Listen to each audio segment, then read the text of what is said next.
All right, so good evening. We will kick off tonight's Select Board meeting, Tuesday, June 11th.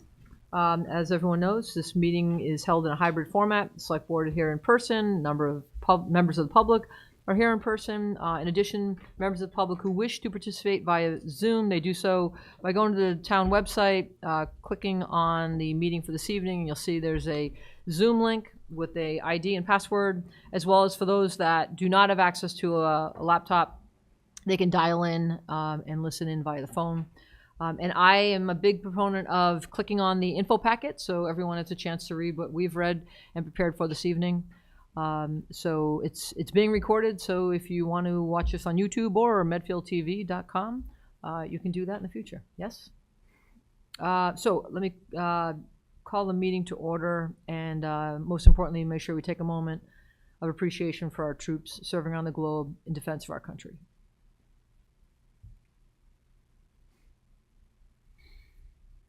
Thank you. Appointments. We're going to kick off with Maurice Goulet, Director of Public Works, to request the following. Vote to sign the contract with Big Belly Solar LLC for one new double-station solar trash and recycling compactor totaling $8,494.60. So we have one of these units over in front of Colombo Liquors near CVS. So we have that out there. It's been out there for, I think it's almost probably about 8 or 9 months now.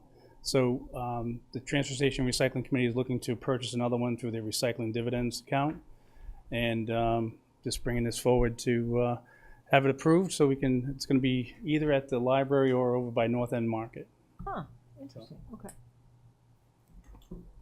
Any questions? No, I've already had all that chance to ask questions. I didn't have any questions on this anyway. So I love that. It's a good pace going here. All right, I have no questions. I totally get what you're doing. Okay.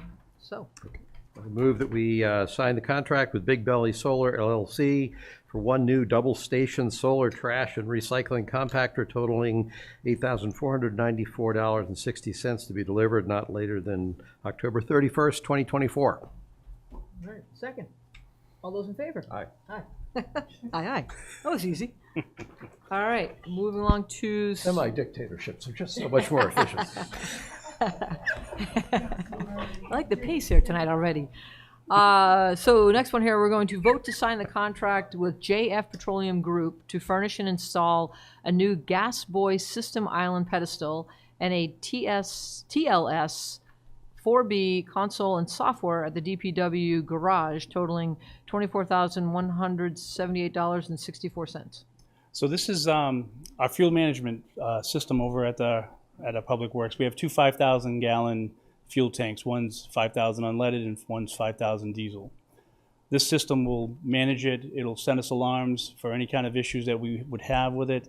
It also, the pedestal is, you can't even see anything on it anymore. It has to be replaced. It's really in a kind of more of an emergency than anything else for the police, fire, for us as well.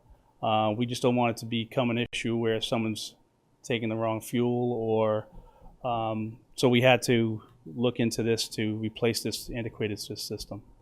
So the system that we have actually is not supported anymore as well, that we found out. So two questions. Sure. There's a pedestal, what we would call a gas pump? Yep. Okay. Well, the pedestal is, so the two pumps are out there. Yeah. The pedestal's in the middle to use the fob to access everything. Okay, so that's a control That's how thing. it- Okay, yeah. and then the other thing, it said it was part of the ECOS subscription, Yeah. EKOS. So first off, I was curious what we're subscribing to, and secondly, I was curious what EKOS stood So for. this is all hardware. This is the Okay. hardware part of the fuel system. Okay. The ECOS is the software part of it that Okay. manages everything with the dashboard. It gives us reports. It monitors everything. It lets us program all the key fobs, change things if we have different trucks or different people that use the system. So the OS is operating system. What's the EK? I'm just curious. It's one of I'm those- not really sure, to tell you the truth. Okay. I don't know if that's an acronym for something or it's Okay. Yeah, I just was the name of the curious. company. All right.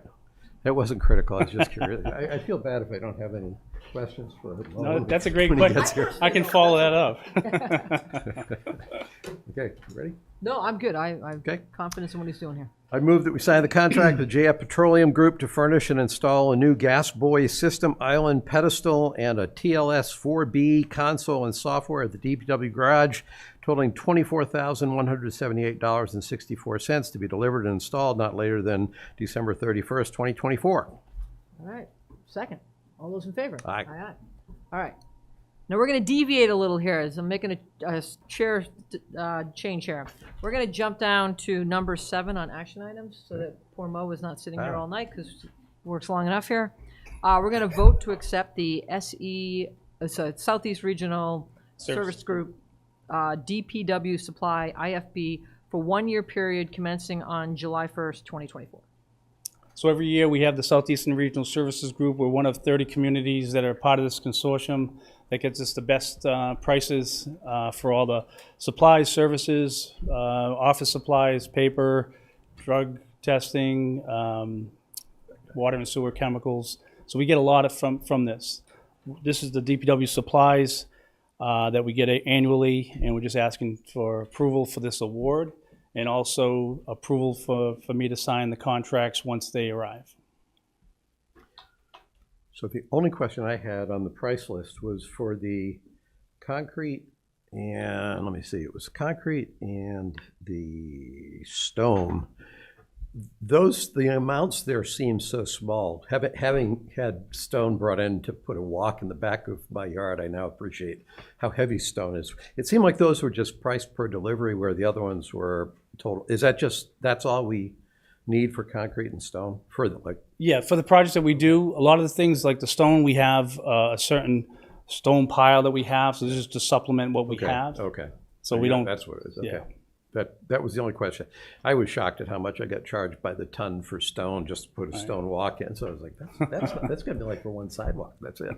But okay, that's the only question I had. Is this part of the agreement I was talking to you about earlier, that this is what we're part of and other towns aren't? Yes. This is awesome. Okay, so this is, for those that don't know, this is actually a huge savings for Medfield. I was at an event earlier today that I'll talk about later. But one of the gentlemen who was on the panel was like, "Oh, you're from Medfield. Mo's great, and you guys are part of the Southeast Regional Service Group. We wish our town could be part of it. It's a lot of savings." So, thank you. Yeah, a lot of towns are trying to get in, and unfortunately, it just gets to be too big and too cumbersome for the administrator to take on more at this point. All right. Okay, I move that we accept the SCRSG DPW supply invitation for bid for 1 year period commencing on July 1st, 2024. All right. Second. All those in favor? Aye. Thank you very much. Thank Have you, a great Mo. night. Have a good night. Bye, Mo. Bye. All right. So now we will jump back in and we'll put us back on schedule here with Katie Duvall, Medfield TV, to request permission from the Select Board to host their second annual Scarecrow Spooktacular Festival on October 19th at Baxter Park, conditioned upon approval from Public Safety. And I'm going to add a little tidbit. It's also going to be Parks and Rec because it's their park. Correct. Okay. And they have given us permission to use Okay. Baxter Park. Okay, good. So thank you guys for letting me speak tonight. I'm here with Kathleen Darien, who's on my Spooktacular committee and part of my board of directors as well. So just a little recap about the event. It's a townwide fall event for all ages, completely free. The main event is a scarecrow competition. We had 3 judged categories last year. We're going to have 4 this year, and then we have community favorite categories as well. And other activities include a costume contest, performances by musicians and a storyteller, and then activities at vendor booths. So after last year's event, we did a survey of the volunteers, the staff, and the vendors that were at the event. Some pros that we found were that we had, this should say 500 attendees, not 100. 100 people voted in the community favorite contest. So just about everyone who came loved the event and thought it was our 3rd or 4th year.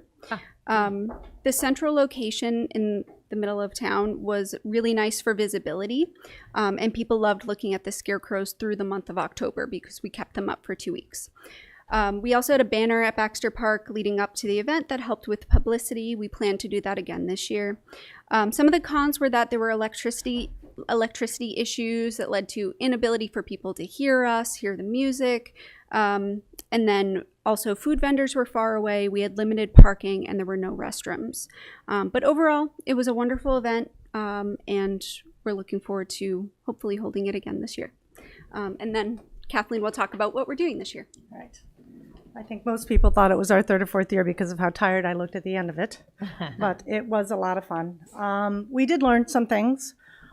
So we met with Park and Rec so that we could go over some of the things that we wanted to change, and with their very valuable information, we did decide to do some changing. First of all, we'd like to do the event pretty much similar to what we did the same time of year on October 19th. This time we're going to do it a little bit longer. We're going to do it from 12 to 3, again at Baxter Park. And we're going to have takedown 2 weeks later on November 2nd from 10 to 12. So we're going to do layout a little bit better. We're going to put the stage located at the back fence, sort of similar to the way Memo does at the tree lighting.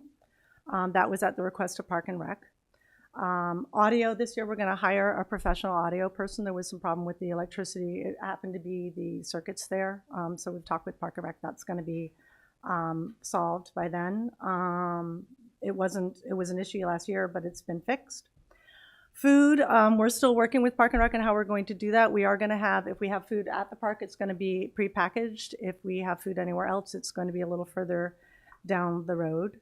Parking, we are working with local business people. We're also going to be making sure that nobody parks at Noon Hill. We have a good relationship with them. One of our other board members is good friends with the people at Noon Hill.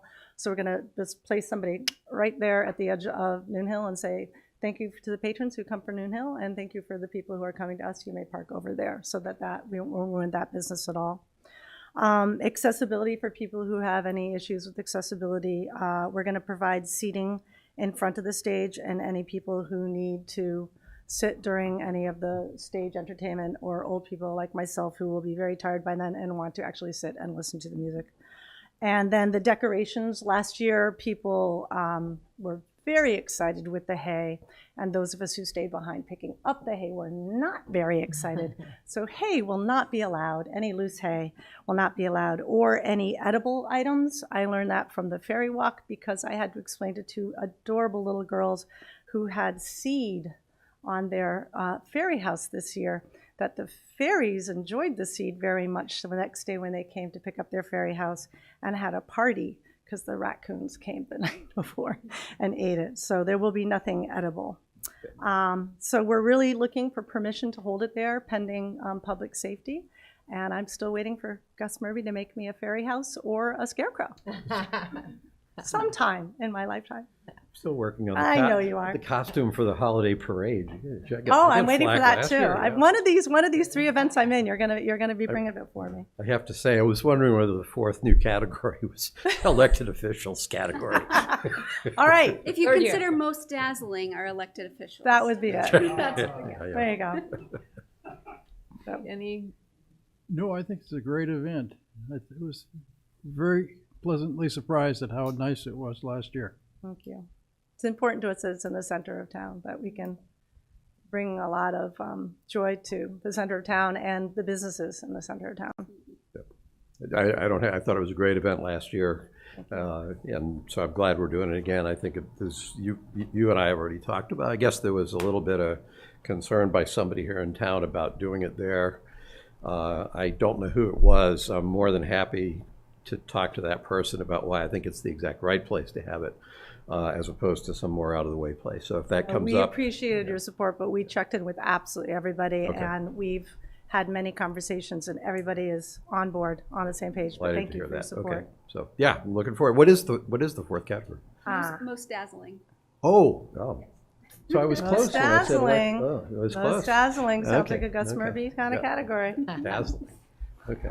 just a couple of simple questions. So just to remind people, this is about raising money for Medfield TV, right? That's Yes. the purpose, all right? So let's Everything not, let's not Medfield lose TV cut- does is about raising money for Medfield TV. I just don't want to Eileen. lose focus on that. Everything, people. Everything we do.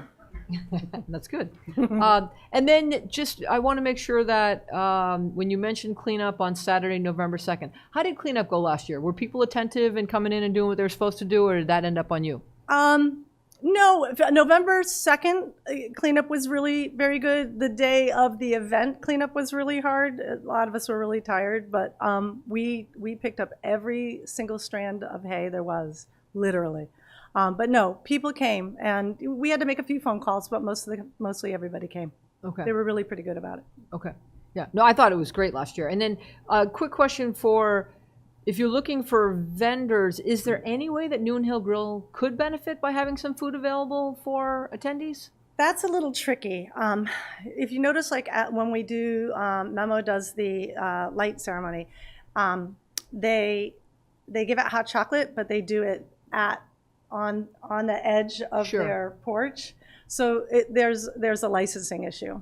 Ah. And they're open on Saturday, and we don't want to infringe on their. They were so good to us last year, and Yeah. we were not quiet. A lot of 500 little kids running around, so we don't want to infringe on them unless they offer it to us. So Okay. we're doing our best to be really good neighbors. No, I totally respect that. I even think like if people put signs in that parking lot that day, like reminder, no parking for. Oh no, we're putting a vet, a very tall vet who's about 6'2", sitting there with an umbrella and a good.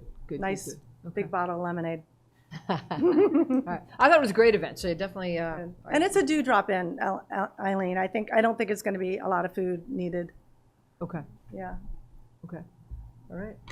Not the kind of dewdrop in that they sing about in country songs, right? No, I won't be Okay, singing okay, any country. okay, No. I'm good if you're good. I'm good. You Ready? to go?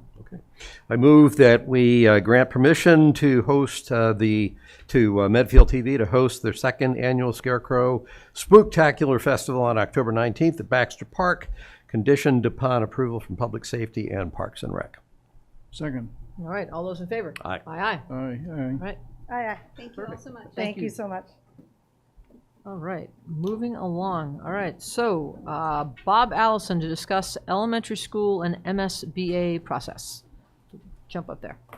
And this is a follow-up for this. You came in for a citizens' comment in our last meeting, so perfect. Now we can chat. All right, the agenda said MSBA process, but I just want to clear up that I'm not here to talk about the MSBA process. While some comments about that are involved in it, I'm really talking about exploring a different alternative. And on Facebook, somebody commented about the email that was sent, and I responded there, but I just want to say on the record, I'm not advocating that we actually do this right now. Maybe I will, who knows, when the details come out. What I'm advocating is that we look into it. So why am I here at the select board instead of with the school building committee?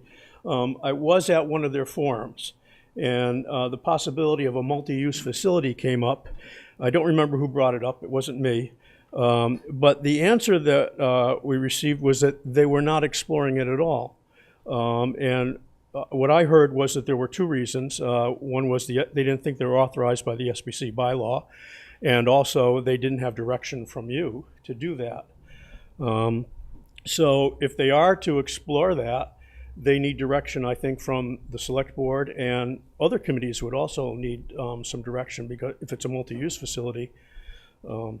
So the three options that I know that they're exploring are a new build on Elm Street, a new build on Dale, and a possible rebuild renovation on Dale. But I believe we need to also explore fourth option, a multi-use facility, a joint build by for a school and possibly Park and Rec. It was even mentioned before the November in 2021 special town meeting on Facebook and stuff that people were thinking about that. And I think we need to consider it now, because there are some possible advantages. And one is that right now we're kind of waiting for the MSBA in December. And if we do get into the MSBA and go that route, this wouldn't be allowed. But what if we don't get in? If we explore this option now, then that could be something we think about, and we're able to move ahead more quickly. Another reason to explore it is that it's possible we might even find out it's the best option. Who knows? Some things to think about might be that if we did this, we could possibly use all the FAFT land at the same time. We'd have a bigger place. If you look at the two-story structure, and then there's the auditorium as you look at it, the two-story structure has, the rooms are too small for classrooms. It might be very hard to gut that and make them into bigger places, but they might not be too small for offices. Maybe school department and Park and Rec could go in there, and then over on the other side, we have this new matching, there are a lot of things, I'm just spitballing here. There are a lot of different options that we could think about. Another reason is that it's thought that it will be $100 million to build a new school, round numbers. And we might get 20 to 25 million, best case, maximum, back from the MSBA. And we won't know that until next December. And I think we can agree that going the MSBA route would take a year add a year to the process. And at 5%, construction increases a year, round numbers. If we look at the time value of the money, that 5% really brings the 20 to 25 down to 15 to 20 in real numbers, what our savings would be. So just to toss some things out, what if it cost $100 million to build the school and it would cost us $50 million to build a Park and Rec facility, 2 different facilities? If we build this in one, it's possible that we could save on the architect, save on infrastructure and other things. Maybe we could build this for and save even more money than through the MSBA route. But we don't know. That's the thing. We don't know the cost. We don't know any of the pros and cons about doing this. My understanding is that the school building committee doesn't think that they have the authority to investigate this. So they would need direction, I think, from you to do that. And not only the school building committee, but other committees would also need your direction to work with them if this is a multi-purpose facility. So that's what I'm advocating, is that somehow we think about whether or not you want to ask them to look into this possibility along with the other options that they're thinking. So I know that we have a couple of members of the school building committee here. Yeah. And so I don't want to speak out of turn because I appreciate you bringing it forward. You're a resident in Medfield. Yeah. You want to bring forward to the select board things that you're thinking about. The jurisdiction of the school building committee falls under the school building committee, and kind of, yes, we had our say in developing the new committee, but I'm gonna, Carolyn, am I putting you on the spot if I ask you to come up and respond to? I don't want to speak for them either. It's just No, my and impression that that this is something that they weren't doing, and I felt that they thought that they couldn't do it, and it would need your direction to do that. And that's what I'm advocating. And I think it should be done now, not next fall or after we find out in December, because if So I think the only thing, Bob, that I believe, and again, Carolyn and Chief, you can chime in, but is that they right now are trying to sort out something that's imperative to move this forward. Is we want to get a feel for where the location needs to be, whether it's a new build or a reno, get that out of the way. Because if we were to be accepted into the MSBA, one of the key criteria is going to be that this town is united. If there is any signal that we're still divided and we're bickering over where it's going to be, I don't think we're going to get in. So I think they've done a very good job flushing out, having 4 forums, and I'm not going to speak for them, but I think they're getting a sense of what direction this needs to go. You say December, I would say September, October at the latest. That decision's going to be made. Okay, well, It that's- might be announced, but the decision's already been made. okay, I thought it was December. So December is when we hear, but they don't decide December 1st. There's a lot of work in talking with Dr. Marsden and talking with Carolyn and talking with various people. They start doing their homework in August and start sorting things out. So what the committee's doing right now is trying to get ahead of, okay, we've got to put a stake in the ground and say, this is where we're going. I don't believe at this point they need to flush out exactly what that building looks like. And what I've been told, and I could be speaking out of turn, is MSBA will fund anything that is used for school. If you choose to put a wing on that's used for some other purpose, that is covered by the town, not covered by MSBA, but it doesn't prevent the building from being built. So and you're not the only resident that has brought up the question of what else could we be doing, but there's some other balls moving behind the scenes about some discussions about potential Parks and Rec opportunities. So I think right now, not to muddy the waters, is to, and this is Eileen Murphy speaking as chair, addressing you, but I'm going to turn to these guys and let them say something. But I think just with the forums that they have held, they're trying to flush out some things that are going to be Yeah, monumental right. as to whether we can move forward or not as a united town. And then they can start sorting out what options may lie. But it would be too early to start talking about that until they figure out where the location's going to be. But with that, let me at least turn to Pete if you've got anything you want to. So I guess my thinking is that I have no problem with the school building committee looking at any number of different options, and I'm happy to have data and information, and I think that the residents of the town would like that too. So I'm happy to give them as broad a net, as broad as a direction as the town wants to give them. I have no problem with them doing anything. I mean, I know that the last time one of the issues was, what do we do with the old Dale Street building? I mean, I had some pretty good thoughts that I'm happy to talk about that too. I didn't think it was going to just sit idle for a long time. I mean, in my mind, it was, if the Park and Rec didn't want it, they would just, would try to turn it into senior housing or something very quickly. But so I'm very happy to have all sorts of different discussions about possibilities. If it helps to move the process along and helps to people to make up their minds. I'm very interested to hear from you guys as well as to what you want to do. Are you all set? Yeah. Okay. Gus?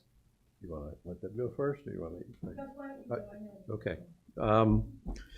First, Bob, thanks for even bringing this up and taking the initiative on all this. I'm going to start by sharing what I believe I understand about the process that the town has in place to build buildings and the authority that the select board has relative to the building committees, relative to the school committee. And Mark, I'm going to invite you up front. If anything that I say is wrong, just correct me on the spot, because I'm working from a certain framework here around what we can and can't do. The role of the select board, whether it's the school or whether it's Parks and Rec, is for the affected department or the department that's looking for the facility to come in and request approval of a project to build a facility. So the school committee came forward to us a couple of years ago, said we need a school. We said, yes, you need a school. And that's how it got launched. And the reason I'm bringing that up is I don't think we have the authority to direct the building committee or either building committee, because there would be two building committees if we're addressing both the school committee and a Parks and They'd Rec have to work together. facility. Right. I don't think we have the authority to give direction to those building committees that are actually really working on behalf of what would be two requesting departments. So I'm starting from that premise. So what that means is I don't think we would give anybody direction here. As far as the idea that you're going with, if this all makes sense, I think we would be within our limits to certainly endorse the idea. Mm-hmm. So, if we had some heartburn about it, that would be different. I don't think we necessarily would. It's just that we're not the ones that are going to tell either what to do. The second part of that is, so Mark hasn't corrected me yet, so I think I'm okay so far. So what that says is if we're going to go down this path, to Eileen's point, first, that only makes sense if we're settled on the Dale Street location, I think. I don't think we're talking about putting a Parks and Rec facility down at Wheelock. So that's kind of the fork in the road for me around whether this is viable or not. I think, Eileen, you are correct that just because we choose to do that doesn't mean it's not allowed under MSBA. It's just that certain of the expenses will not be reimbursable or supportable by MSBA because they don't have to do with the school. They have to do with the Parks and Rec facility, and that's an economic decision. And my understanding was if we had a multi-use facility, it would not be allowed by MSBA. They wouldn't do anything. No, we can do that. Okay. It's just what they're willing to cover. So the mechanics here, if we wanted to go down this path, I think would be the schools have already requested a new school. Mm-hmm. The Parks and Rec department would have to request a new facility. Okay. A separate permanent planning and building committee, because of the way the bylaws are now set up, there is a school building committee. There will then need to be a permanent planning building committee for the Parks and Rec facility. And this is where I'm going beyond requirements here. What I would envision, if that's the path we were to go down, is there would have to be some sort of an MOU between the school committee and the Parks and Rec department that says here's our shared understanding of what we're trying to build on the school side of this equation and what we're trying to build on the Park and Rec facility side of the equation. So, because you're going to have two building committees that presumably would have to work in close coordination, but nonetheless would have separate independent authorities for whatever's defined as the building or the facility they're trying to build. So mechanically, it seems to me there'd have to be an MOU that has those two departments coming together and saying, here's what we're doing, here's how we're doing it, here's how we'll work together, here's how we will work independently. And I don't even know that necessarily we have any absolute authority to have to approve that, but maybe that's a good idea for us to approve it, given that that would be a little extraordinary circumstance. So coming here to ask that you give them the authority to do that isn't really the route to go. They already have the authority to do what they want, and if I wanted Schools to, if do. I want, Right now, for the Parks and school, Rec yeah, doesn't have any if authority. if it would be Park and Rec that would have to come to you and ask for that permission. Right, but if they did direction, that, yeah. speaking for myself at least, I would want to know there was some MOU in place that Yeah. convinces me that the two departments are committed to working together and their plan for working together has a prayer of success. Not to be an obstacle, just a sanity Okay. check. So that's where I'm coming from. Now, there's one other thing I want to comment on, because I at least have been behind the scenes somewhat. I don't know whether I've been a main driver of this conversation or this idea or not, but I know that I've had conversations going back to last fall, and I want to explain why I had it, this is just my personal opinion. First off, Parks and Rec has to figure out what it wants to be for a facility and what it wants to actually develop, because there's actually a few moving pieces, as I see it, on the Park and Rec side around what we might be trying to develop here in town. Some of these ideas have only recently come up as possibilities. But if we're really trying to do two capital projects at the same time when we have a school, you heard 100 million, I heard 93 million was the most frequent number I've heard, but it doesn't make a big difference. I did hear that Easton put up a $94.8 million school, and they only had to fund 59.6 million of it because of what MSBA kicked in. So if we get to that kind of a scenario, I'm suddenly feeling a whole lot better about what this school is going to cost the town. My view around thinking about trying to do that with Parks and Rec was to try to get two facilities built basically for the cost, the high cost we were seeing for a school alone. And here's why I care.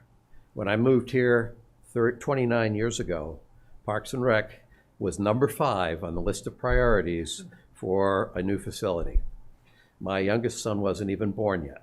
He graduated from college in 2019. He's now in his beyond mid-20s. So that's 30 years, no Parks and Rec facility. Yeah. If you look at where we're at, if we go and throw a significant amount of money into a school right now, something that's in that 60 to 90 million dollars in terms of the cost to us, to 100 million, the cost to us, and if we anticipate a Wheelock renovation coming up on the horizon within, I'll say 10 years, but let's say 10 to 15 years, we will not have a Parks and Rec facility for 20 years beyond right now. Mm-hmm. And I actually think the town needs to ask the question, do we actually aspire to have a Parks and Rec facility, or should we have a Parks and Rec department which simply manages a number of athletic facilities like the Hinkley Pond, like the fields, and they have some administrative office somewhere, and maybe a small, young children's indoor kind of thing? Because there's no way that I see the financing lining up to fund. I don't think it's a $50 million Park and Rec facility anyway. In my head, I was saying 15 to 20, but Okay, yeah. but we won't have, if it's 100 million for 2 elementary school grades right now, and 10 and 15 years from now, we're looking at 2 more elementary school grades. I don't see how a Parks and Rec facility fits between those really big rocks. So there are a few things going on in my head about trying to get a facility in a way that doesn't break the bank for the town, and financing this first project without necessarily, recognizing we have another school coming down the pike somewhere in 10, 15, probably by the time we get our act together, 20 years, but still, that's a lot of money. And so that's me trying to handicap this has been driven largely by that cost concern and saying we're really faced with a strategic decision. Are we going to have a Parks and Rec facility or aren't we going to have a Parks and Rec facility? So that's probably enough to kick the ball. Okay. Carol, can I have you come up if you so choose? Thanks, Bob.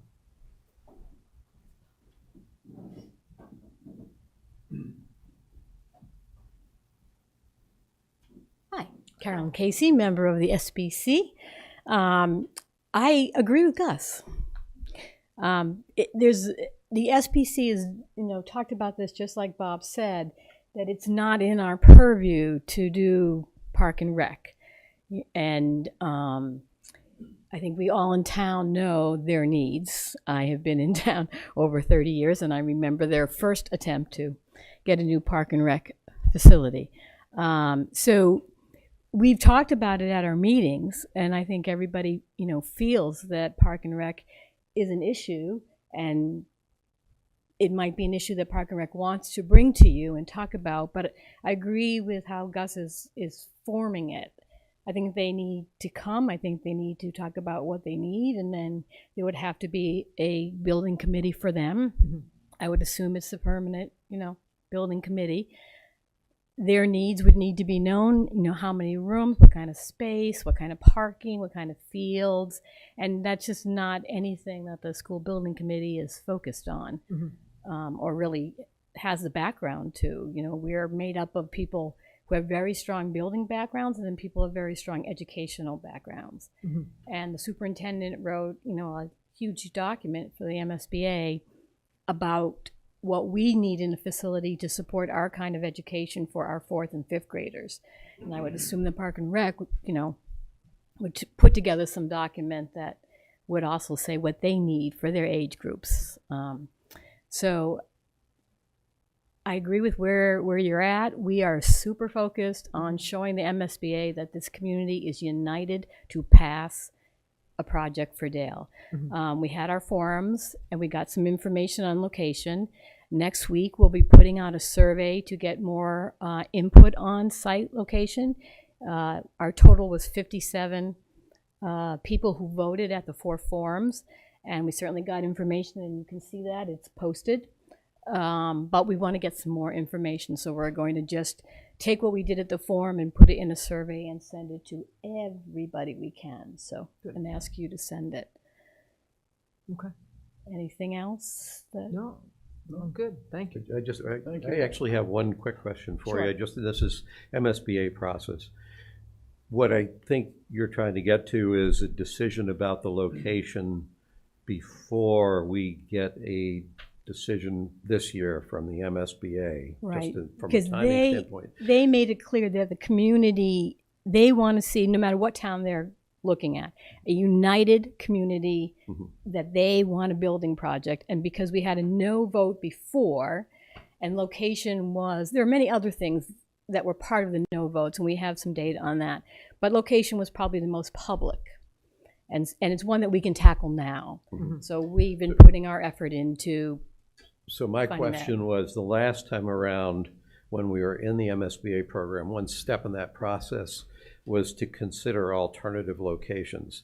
This will have we will have considered alternative locations, right, but we'll have an answer, presumably, before the MSBA. If the MSBA readmits us, we will know where we want to put the school before we get readmitted.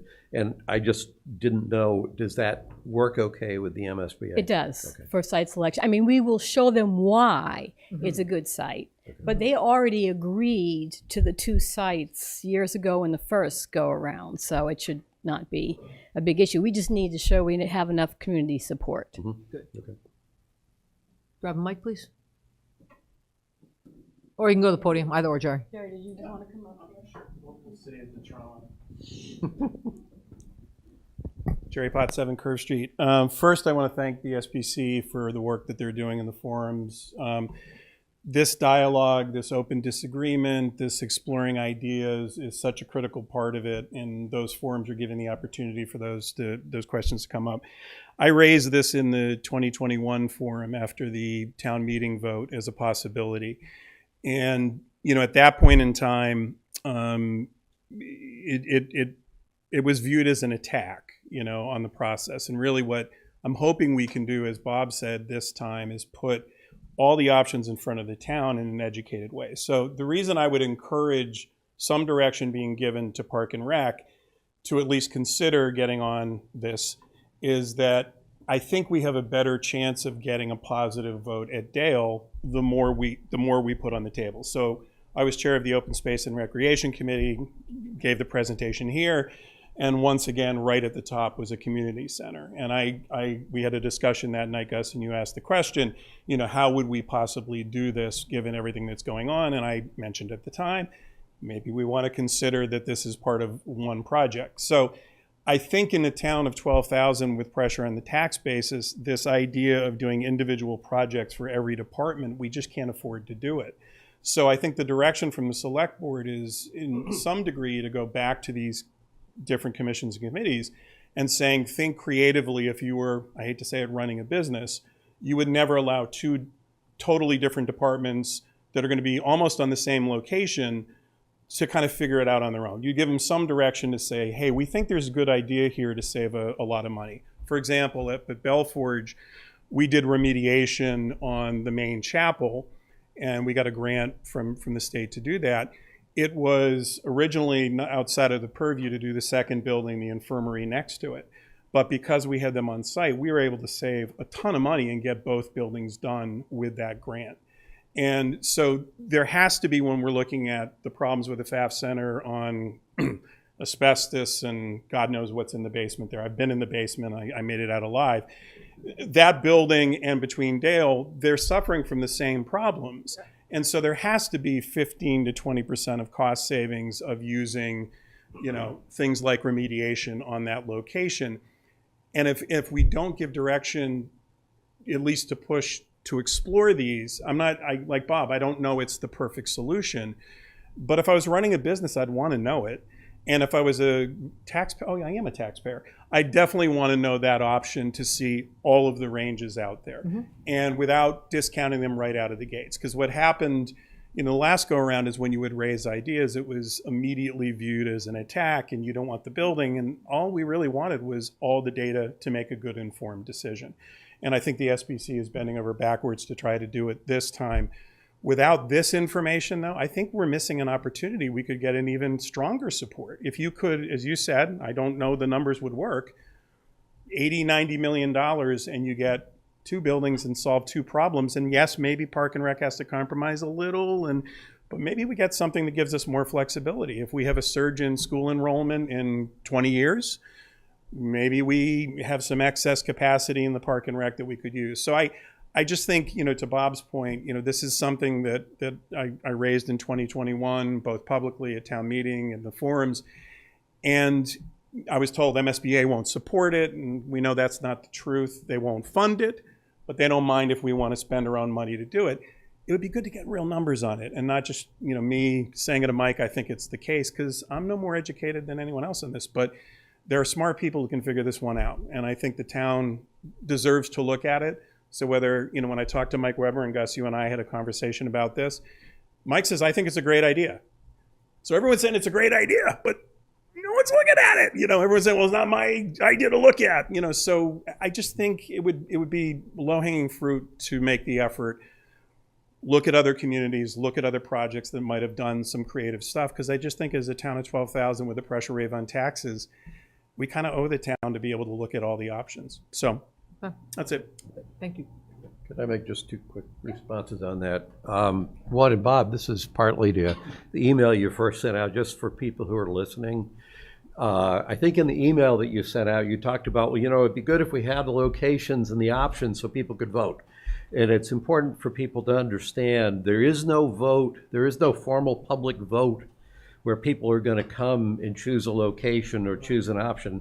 That's the building committee's job, to analyze the options and come up with the recommendation that the people will vote on, whether to approve the project that the building committee recommends. So when we're talking about the public voting, if you want to have a vote in the public, you need to participate in the public forums, you need to show up for the meetings, you can come here and voice, there's a lot of ways to vote, but it's not putting something in a box and then it gets added up and whoever gets the most votes or whatever gets the most votes gets that done. So that, just to be, when I read your email, I sort of formed an impression that we were setting up the expectation that there'd be votes on the locations and the options, and that's not what's going to happen. So anybody that's listening, don't expect that. Hey, can I chime in real quick on that? So the reason that's important, that what Gus just said, is because the MSBA needs to see us as unified.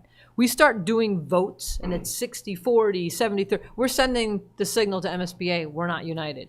So it's really important that what the school building committee is doing right now is they're flushing it out. And they're going to have the data that's going to come forth and say, this is why we're going forward with this. Now, mind you, there has to be, by the new bylaw, a public meeting, a public forum where this is all discussed. This can't be done behind closed doors.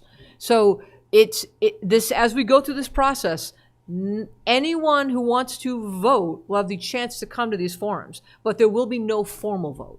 But it actually can be detrimental if we try to do that. So I would add to what you guys said that I think the town could actually have a vote on it if we wanted to. We could choose to have a non-binding referendum and let the people and the residents in the town vote as to if it was just the locations that the school building committee wanted to test or whatever they wanted to test.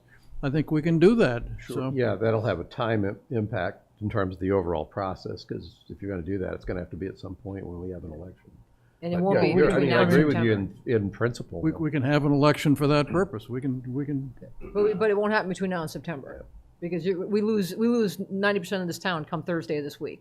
So, no, we do, right? So everyone's But off to their summer the vacation. parking is going to be a lot better for the select board Exactly. meetings.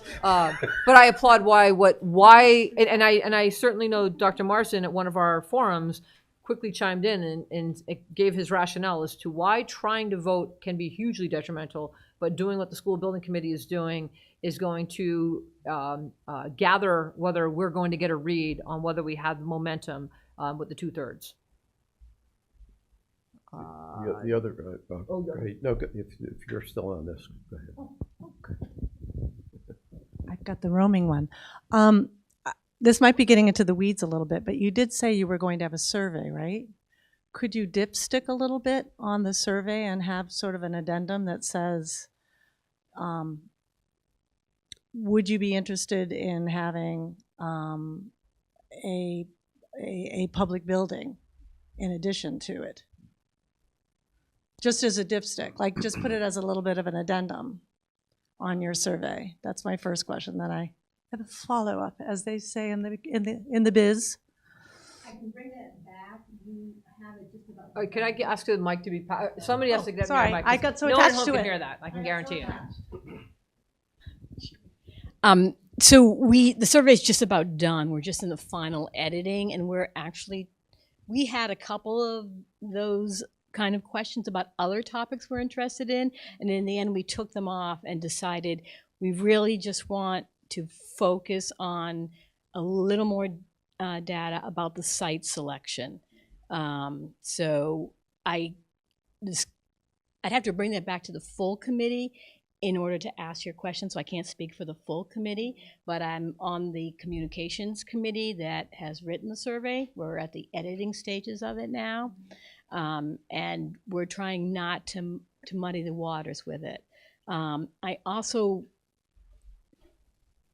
I think those would be questions we could ask if the select board and the Park and Rec, we're starting to talk about it. We could help, but I don't want to get ahead of that process. I'm talking me personally, because I don't want to confuse what we're trying to do. Mm-hmm. And we're trying to give as clear information as we can and encourage information back in attendance. And both Bob and Jerry were at the forums and they talked and they offered a lot of information for us that's helped us, as we move forward.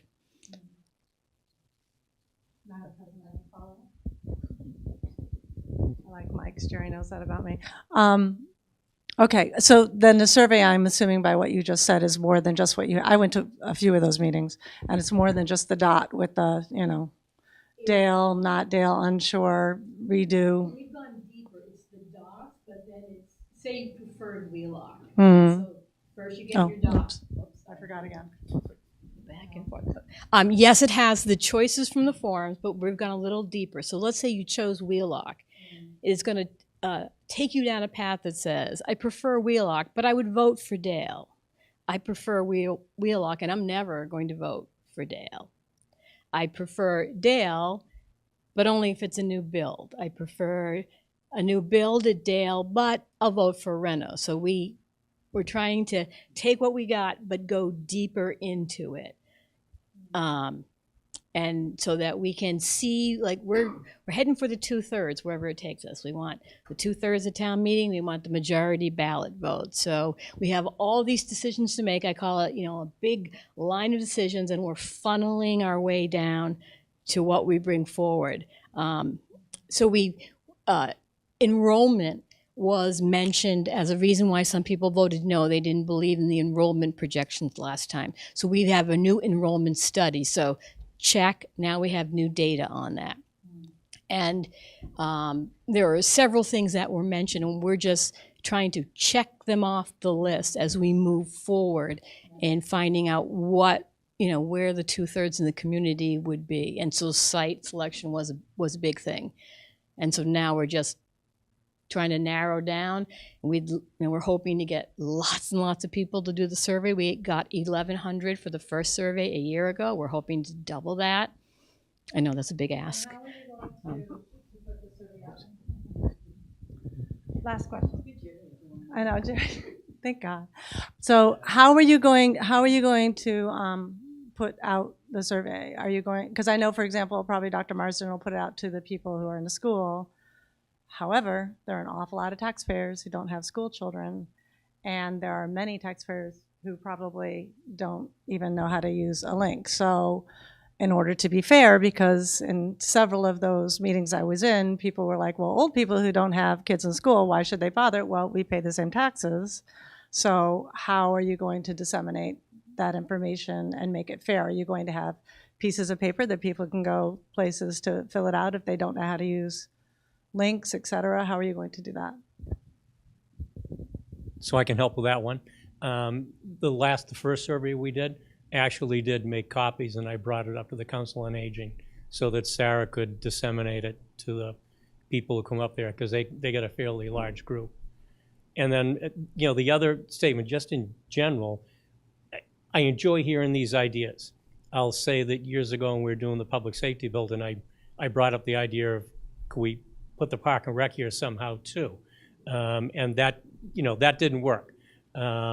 So I've got, as many people, they have no issues with that. But before we would do anything like, modifying the survey or having too much of a discussion, we probably ought to hear from the park and rec. Right.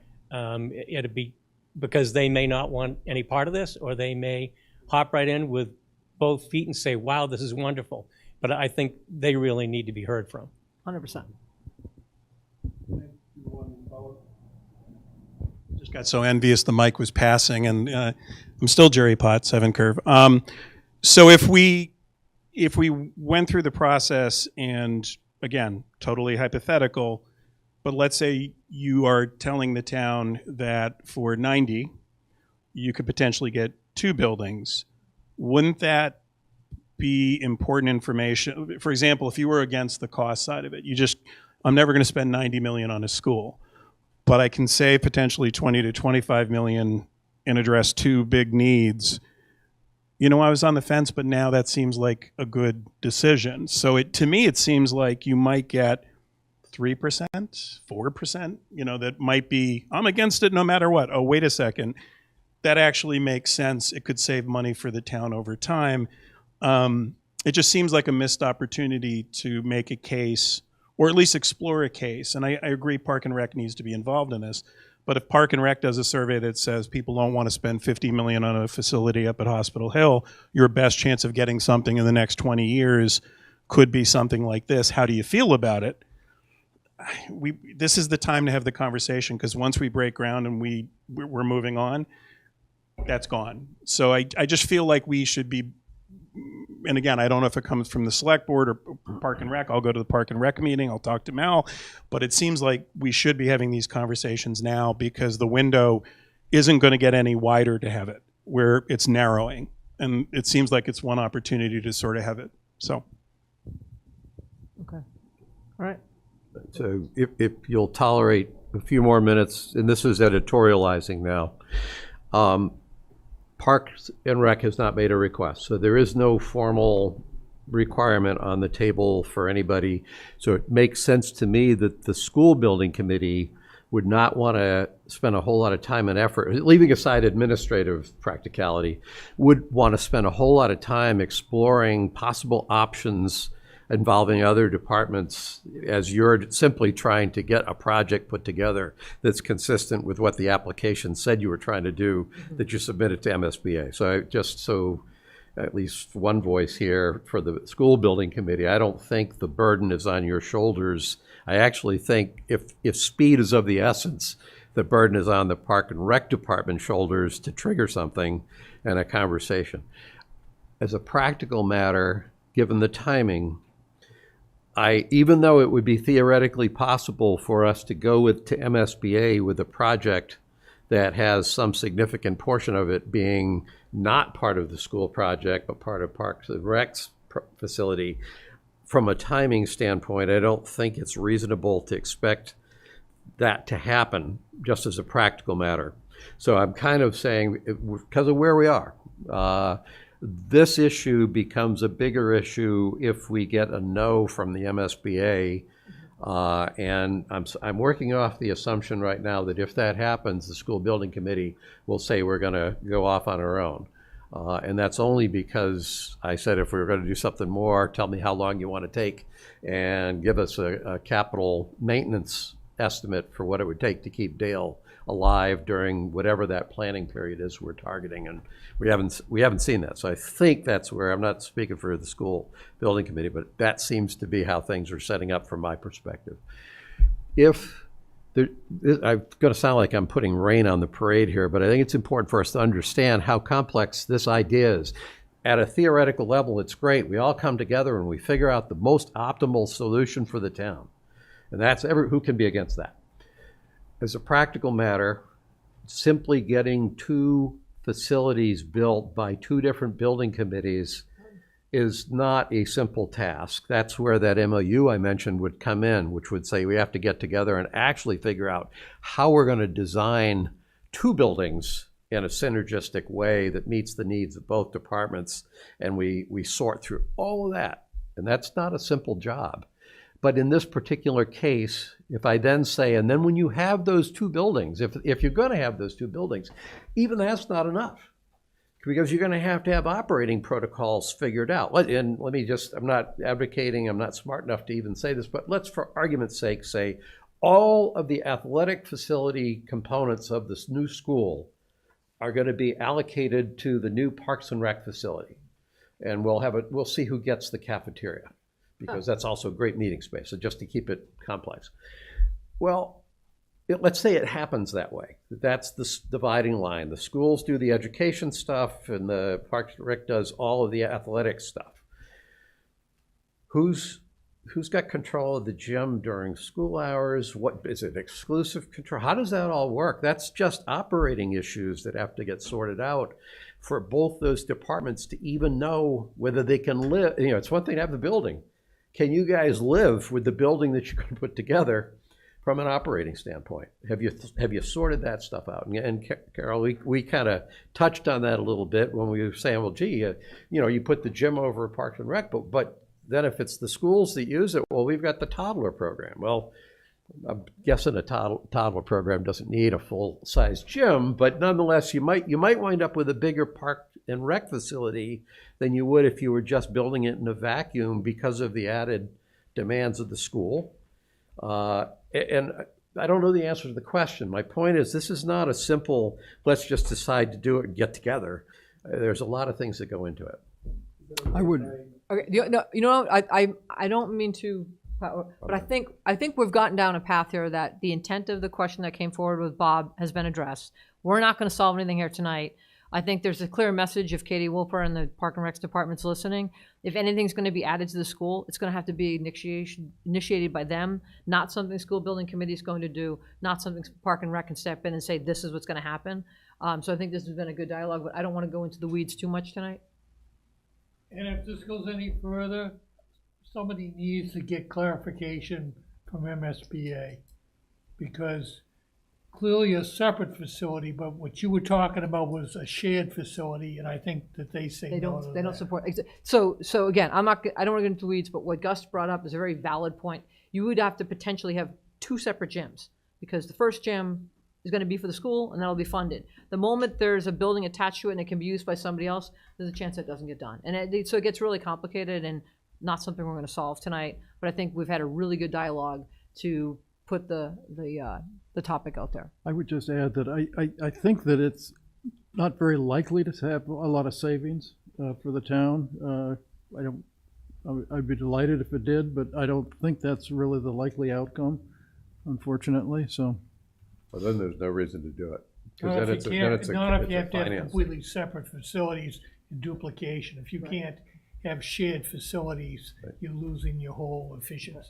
Yeah. And I'll have something that I'll share at my report that I'm not going to get into right now. I had a discussion today with a private developer about something that he's now going to reach out to Katie. So, okay. All right. Sorry about that.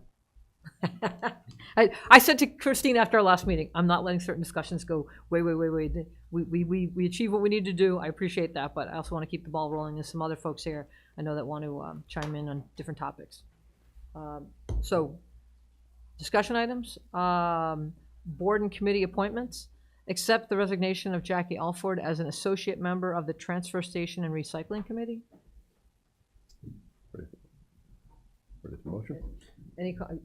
Pete, any comment on that, or you? No, Okay, no, just wanna I make mean, sure. I'm not quite sure where we vote to accept it, but I move that we I'm accept. the delighted resi- to do so. Second? I move that we accept the resignation of Jackie Alford as an associate member of the Transfer Station Recycling Committee. Second. All those in favor? Aye. Aye, aye. Regretfully, aye. FY 2024 budget appropriation transfers. Department of Public Works, requesting $35,000 from the equipment maintenance and repair salaries to solid waste disposal operations. Do you want me to go through this whole thing, Mark, or go each one individually? I'm okay with one big vote on the whole thing. But then let's go through them and just, I have questions on. a Okay, couple all of right, them, so, But we can vote for them all if we just work our way down. I'll ask the okay, question. so the $35,000 from equipment maintenance and repair salaries to solid waste disposal operations. Any questions on that, Pete? No. No question. Okay. Yep. $20,000 from equipment maintenance and repair salaries to cemetery operations.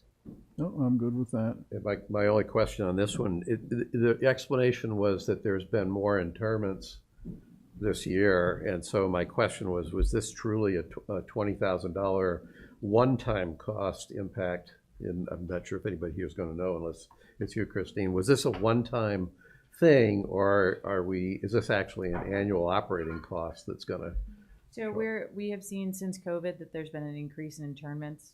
We thought that would slow down at this point, but it appears to be keeping steady. So we're looking at increasing the operating budget for this next year to include that. Okay. 25,000 from sewer salaries to sewer operations. No questions. Do you have a question on that? Are you good? I'm good with it. Police department, $16,176 from police salaries to traffic markings and sign operations.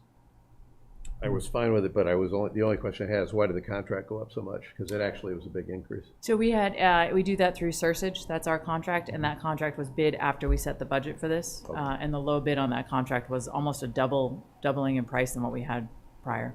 Okay. Fire department, $27,418 from fire operations to fire salaries. No question. Good, okay. Inspection and sealer of weights and measures department, $3,500 from inspection salaries to sealer of weights and measures salaries. My question on that one, I'm fine with it, but recognizing I think this has to do with the county's effort. Does this mean that the inspection salary goes down permanently? No, this is actually, we are in an intermunicipal agreement with Millis and Medway. So the total cost of having a sealer has increased from what had been budgeted the year before. So we had a shortfall for this year. So our Okay. So cost for the sealer has gone up. This was not really a transfer of a payment to the county. I guess we're not in the county thing yet. Not in the county. So we're just with Millis and Medway now. Got it. Okay. Okay. Okay. Yep. Outreach and Human Services, Outreach and Human Resources Department, 1,180 from outreach operations to operation salaries. No questions. 5,000 from Human Resources salaries to outreach salaries. No questions. Parks and Rec Department, 4,500 from Parks and Recreation salaries to Parks and Recreation operations. My only observation is that it wasn't in the packet unless it showed up late. Yeah, sorry, I thought I should have. It's on our table. I apologize. Oh, was it on the table?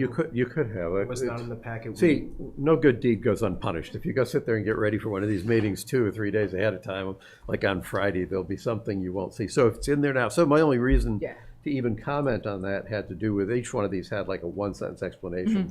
And that one, because I didn't have it in the packet, what was the 1-sentence explanation if it was there? So there were 2 issues, emergency Okay, replacement got of it. IT stuff. and FAP then- computers, got it. Yep. Okay, I'm good with all of them. Okay. All right, Ready?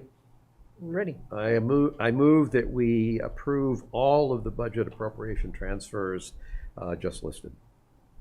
Second? All those in favor? Aye, aye. All right, vote to sign the contract with the police chief for July 1st, 2024 through June 30th, 2027.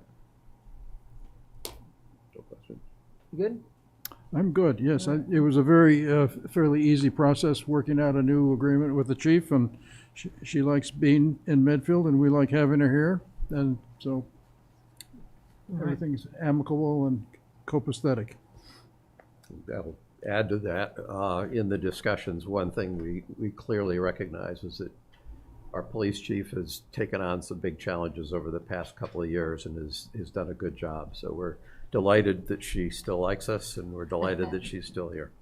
Yeah, and I'll echo their comments and just say, like, if anyone saw the Medfield Memorial Day Parade, I think you saw in stereo that we've got a very dedicated staff, great reflection on both our chief and our deputy chief, and I'm thrilled. And if you get a chance, and I'm gonna tell you right now, if you bump into any one of our officers, stick your hand out, introduce yourself, and you're going to find this is a very, very community-facing force.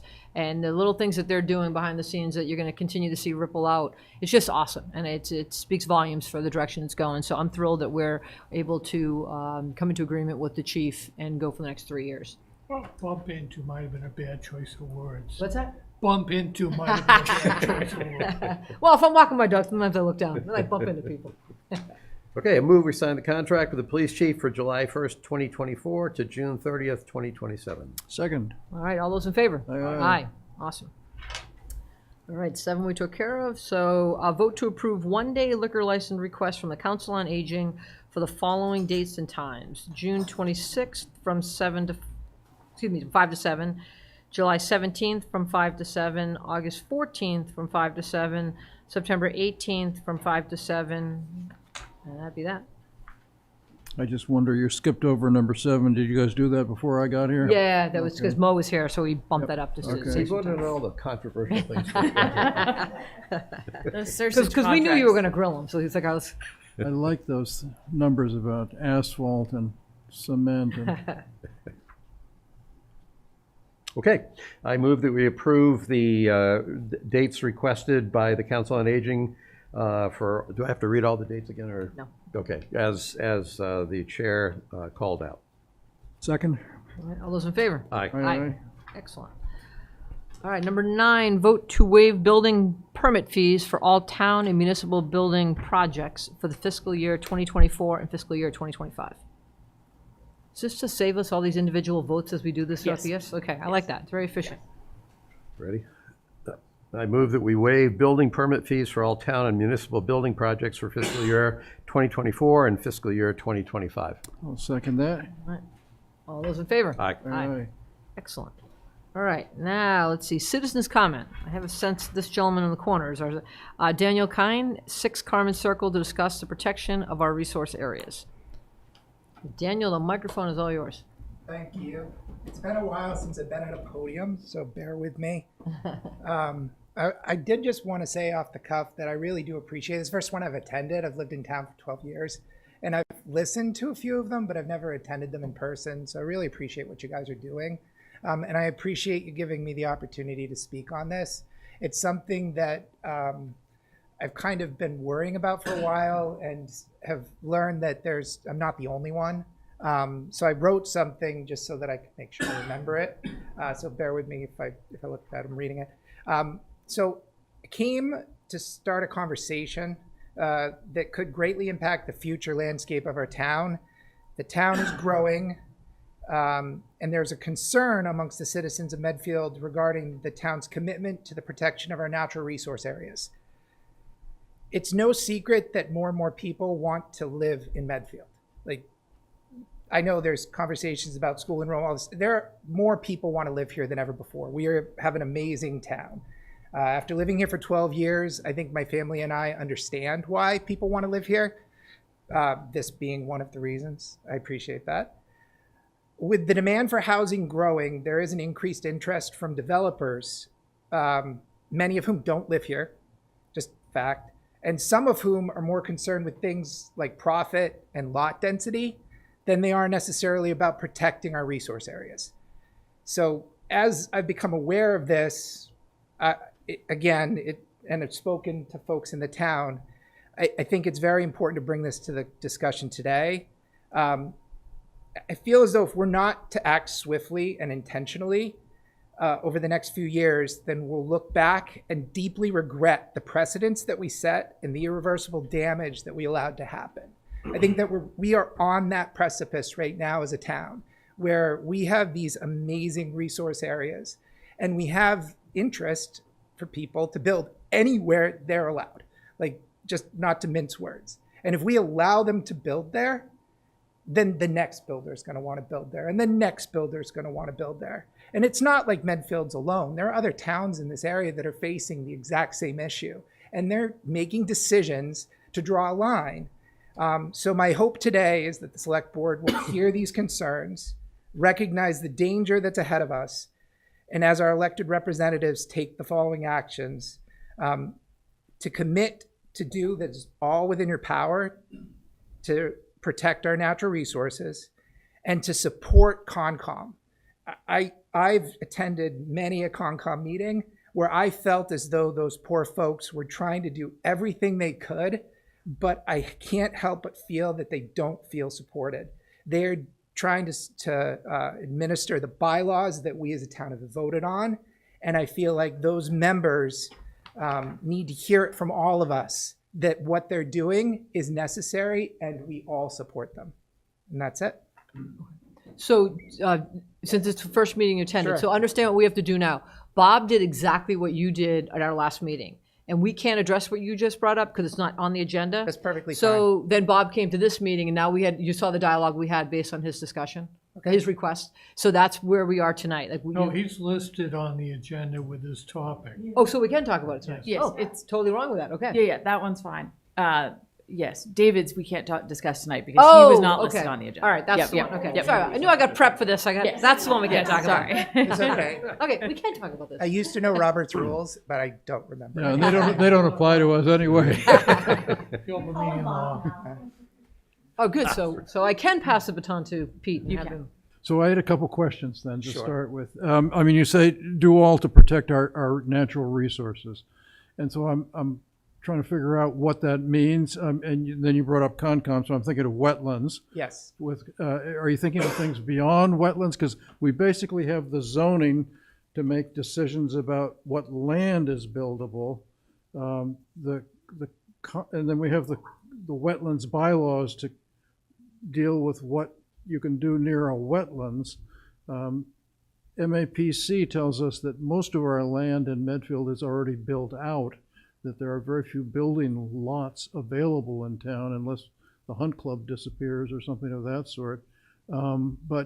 And so I'm just trying to figure out if you're concerned about Rocky Woods, or is it the wetlands? All of the above. I think initially I became aware of this issue in attending the Concom meetings and learning about the the threat that's coming to the wetlands, right? Of course, it didn't hurt that we had such insanely high water the last couple of months, and I realized, geez, there's more water in this town and more wetlands in this town than I ever thought. I mean, I don't think, I don't ever remember not being able to go up 109, right? I don't know if you've obviously been here longer than I have, only being 12 years. Has that happened before? Okay. Once during the 100-year storm? Yeah. So, but so to your point, there's only very few lots. And the reason there's very few lots is because at some point, builders thought, oh, that's not developable. That's not something I'm going to hire 4 attorneys and spend $200,000 trying to convince the town that I should be able to build there. And that's changed. Their developers have now decided that that one lot that I've owned since the 1980s that I haven't decided to put a house on, I'm going to try to put a house on it. And I'll spend whatever it takes to build it there. Well, I think the lots in Medfield are so valuable if you have a building lot that, yes, I agree, that anybody that owns it will try to make it buildable. So I guess I agree with that. My wife has been on the Concom for about 20 years. She's currently the chair of it. And so I see firsthand how hard and diligently she works to make the Concom function. The Concom has a little bit of a problem at the moment in that it doesn't have a paid employee. Mm-hmm. It used to have a paid agent, and it has a very excellent consultant, I'm told, and so I think that's a good solution. But there's a whole bunch of the clerical work of the Concom that is just needs to get addressed in the budget of the town. And so we have funded a full-time conservation agent. But the problem is there are about 15 other towns looking for conservation agents at the same time, so the position's been very difficult to fill. It's like a town accountant. It's just a very hard thing to find because there's a huge demand for the agent position, unfortunately. So, but is there more that we should be doing to support the Concom?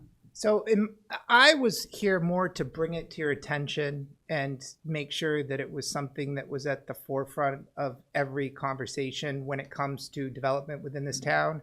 And I'm not saying that I didn't feel as though you had this in your minds prior, but just like with some of the other conversations tonight, I think it's worth saying. I think it's worth saying over and over again, because I think if we make the wrong decisions now, it will be something we can never go back on. And with these organizations, they rely heavily on precedent.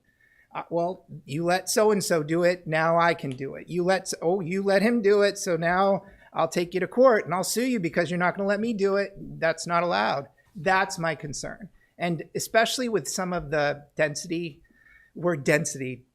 keeps coming up. And I just see on the horizon a town that doesn't look like it did.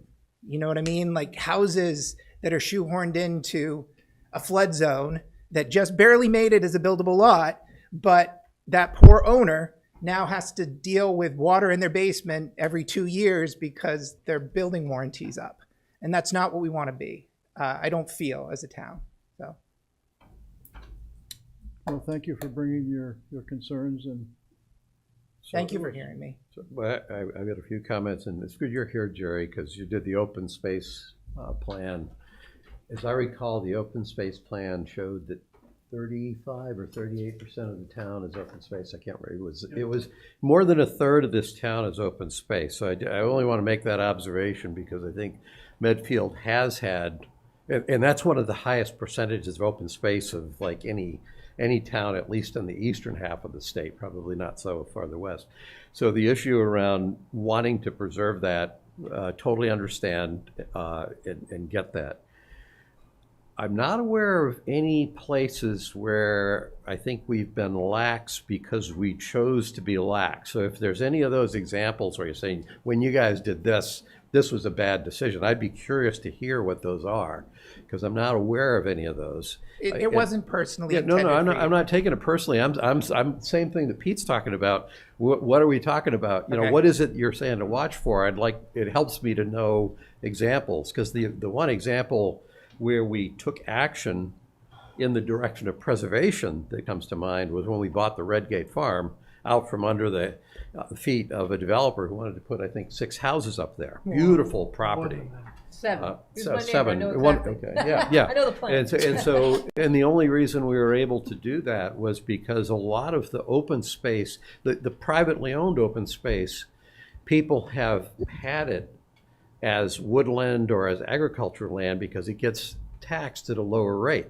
So even though we haven't designated as open space, it's taxed under a regime where the town has rights of first refusal. So that's, I'm guessing what's prompting you is the recent discussions that happened out on Phillips Street there, where the developer wants to develop a piece of property, and in order to do that is coming up with, the town had stricter, again, Mark, correct me if I'm representing this the wrong way. The town had stricter bylaws than the state's bylaws. The developer said, hey, I bought this piece of property.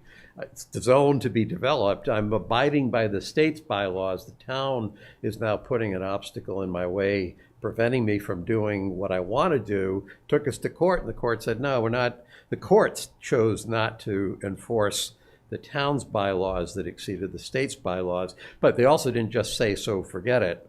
It's thrown back to the town to try to negotiate with the developer to get to some reasonable accommodation that doesn't give us everything that we initially wanted, but also doesn't simply throw us out. So that's an example. You know, the trick is when we're talking about preserving or deciding what we want to do with people's private property, especially if they bought that private property with an understanding that it was buildable, then the fact that there's a lot of other people who would prefer to see it not be built, you don't get to just confiscate that. I mean, the laws, you know, I'll use the example of the article that got shot down for Hinckley North. If that had gone through, the people who wanted to preserve that could have made the economic decision to buy it. Instead, it didn't go through, and so now there's people hoping that the town doesn't do anything with town property that's not open space, but it's there. It's just it's not as economically, probably not going to be as economically attractive for the town to do what I thought we could at least take a look at trying to do in the light of the school project that we're looking at. But somebody could have bought it. It's just that up on Junction Street, when Pulte came in and wanted to, you know, buy the high school, wanted to do stuff. There are a lot of people in Medfield, a lot of people in Dover that didn't want it. But you can't slam the guy who's been keeping that as woodland with a path going through it for the 25 years I've been here, because he finally got an offer that looked pretty good, and it's his property. So there's a balance point when we're talking about private property. It's certainly why it's why I try very hard to give the Norfolk Hunt Club anything they want, because they're preserving some property for us because they actually want it that way. But it used to be a golf course, so it's a lot of property that's open space because private owners chose to keep it that way. So I bring that all up because anytime there's a piece of property, I know anytime something, heck, when the Chapel Hill Landing went up, that entire view shed I had out my back door across the pasture to just trees, I didn't realize what that thing was going to do. Now we have looming condos there. They're nice. And that's the other point, is we are facing countervailing pressures from the state. The state wants housing to be affordable. And the state, through the MBTA Communities Act that we figured a way to comply with minimal impact, but also with 40B, when you talk about developers wanting density, you're darn right. And if you look at what developers are making with those high density lots, they don't have to buy a lot of land. Mm-hmm. That's a tide, I share your sentiment, but that's a tide where we're bucking where the state is trying to go. The state, when Charlie Baker was governor, had to back off the 2/3 zoning. You know, zoning changes used to require two-thirds majority, and as a compromise to have the zoning authority taken away from localities, which is a big libertarian position. Go to Houston and you'll see why that's probably not a great idea. But that's the idea of not allowing local zoning, because it creates exclusive neighborhoods with people who don't want to be crowded in. So the compromise was, well, you can change zoning with a majority vote now. So we're fighting some bigger issues. I'm on your side with your sentiment, but there's some bigger issues that we fight to try to do that, whether it's private property issues or whether it's some of the state's initiatives, to make it hard just to kind of do stuff because we'd like to. So I just say that No, as it's a perfectly commentary. fine. Yeah. So could I So make it? he did have a question. Should I respond to his question? Sure, go or- ahead. Okay, so this specific instance, I think you said, Phillips, this instance is off Elm. It might Okay, be the it's Elm, same, yeah, okay. same situation. Yes, yes, it at all. There's a one- couple of them. One big circling a Right. giant wetlands, I understand. And I only became aware of this because I do live, and it would somewhat impact my view of the woods. So that is a fair statement, Gus, so I understand it. But it is, without that, I would never have started listening to the Concom hearings, would not have understood what pressure they face, and not have understood kind of this challenge. So again, this wasn't brought to insinuate that anyone wasn't obviously watching this and doing as best you could. It was to make sure that this statement was heard. And I feel comfortable that you folks have stated that this is something you think about with every decision, because I understand it's a challenge. I can't imagine the kind of pressures the state and developers are putting on this town, because I'm sure if they could put two houses everywhere they could, they would, right? And they'll find a way eventually to put more than we probably want. And when the state steps in and they start pushing things, like, I don't know if you've paid attention, because a couple of meetings, we've had people from Danielson Pond come in. And the Danielson Pond's a perfect example of, we have residents in this town that's a pond that was deeded to the town decades ago with the intent for recreation. And now the state is saying, well, if it's a dam, we would support pulling down the dams. And and that means that whole area just gets flooded to be just like a muddy, yucky, and so then it puts our conservation group between a rock and a hard place, because they know what the state's asking for, but they work for the town. And if the town's saying, time out, this is what we want, then that's what they have to be adhesive to, is what do the residents of Medfield want, not let's roll over and do whatever the state is asking us to do. But in doing that, you have to then look at what are the costs. And if it becomes a wash, then I would think the voters of Medfield would be the stronger vote. But that we are very in tune. And it's because people like yourself come to the meetings, they express their concerns. It may be in your backyard, but your backyard is part of Medfield, so it's Medfield's concerns, right? And so I appreciate you coming in. It reinforces some of the things that we ourselves are concerned about. And and if there are bylaws and rules that talk about what can and cannot be done around wetlands, I don't want lawyers to get in the middle and say your bylaws don't matter. They matter because people in this town voted them, whether it was last year or 20 years or 40 years ago. It's what made Medfield Medfield. Except for Mark. Mark can go. Don't get me into this one. Grab a mic, Jeff, if you wouldn't mind, please. Okay. Do you want me to stay at the podium? Or am I- Yeah, because he may ask questions. Okay, perfect. Just a couple questions. Jeff Hyman, 1 Metacomet Street. You guys know me. If it's a green subject, water subject, environment, it's my career, and I found this important. I certainly echo the comments, as you might expect from me. My question is, on this specific property that Gus mentioned, the court. I understand the court. You said the court pushed it back to the town. Can you I chime repeat in real that? quick? I know this is an open I'm not case, asking so we you need to to be comment careful, on right, the Mark? case, but I We're in wanted. pending litigation. Yeah. Nothing's been resolved, so we really can't discuss. Right. We have to be really careful. I knew where this was going to go tonight, and thus far everyone has danced properly. Yeah. But we don't want to do anything that muddies the water. Okay, if I make a comment about something and you don't have to answer, is that muddying the waters? If I comment on something that I understand about the property, because Gus had mentioned. I represent the town, not individual residents or taxpayers, but I would just caution you. That we receive public records requests for comments made to the town. So the fact that this is a public forum doesn't insulate anybody. So I would suggest you be very cautious with what you. I'm cautious. Yeah, just if anybody wants, if you look on the Mass GIS interactive property map, I was confused. I looked it up because of the subject, and it states that the property is listed as unbuildable. Massachusetts codes all its properties And I think it's based on a number of operational uses, taxes, whatever. But it is listed as unbuildable. So Based on assessing values. that's just what's clearly in the domain, so I'm not saying anything different.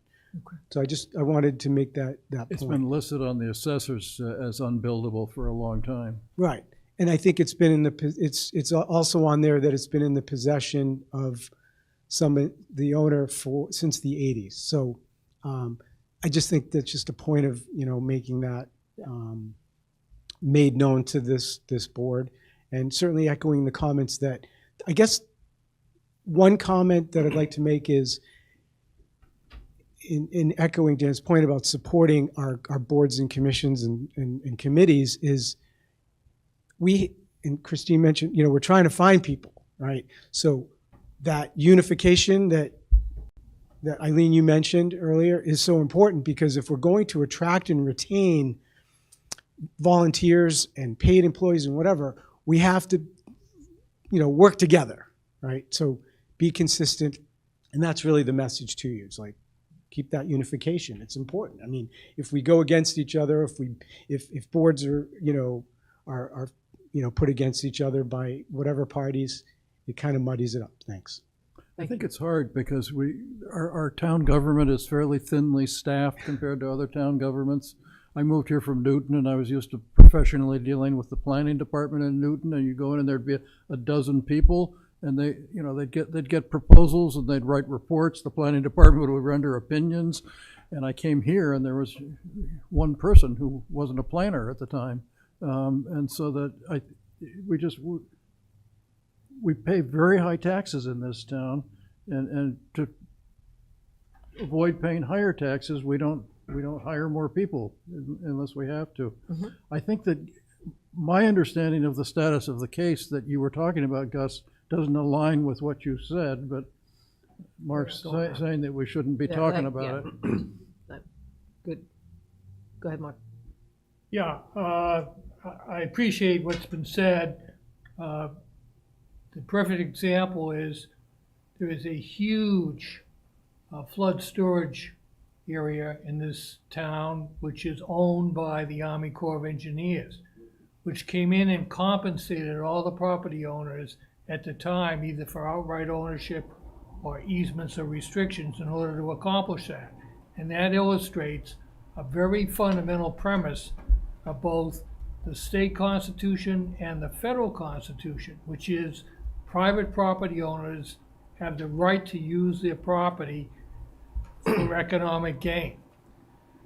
The government can reasonably regulate, but at some point, if regulation goes over a certain line so that you've deprived a property owner of all economic benefit of the property, it becomes a taking. And at that point, you have to be prepared to compensate them. So it's a very complex area of law. It's not immune from politics, and we're seeing that as well right now. There is a trend from the United States Supreme Court on down to recognize,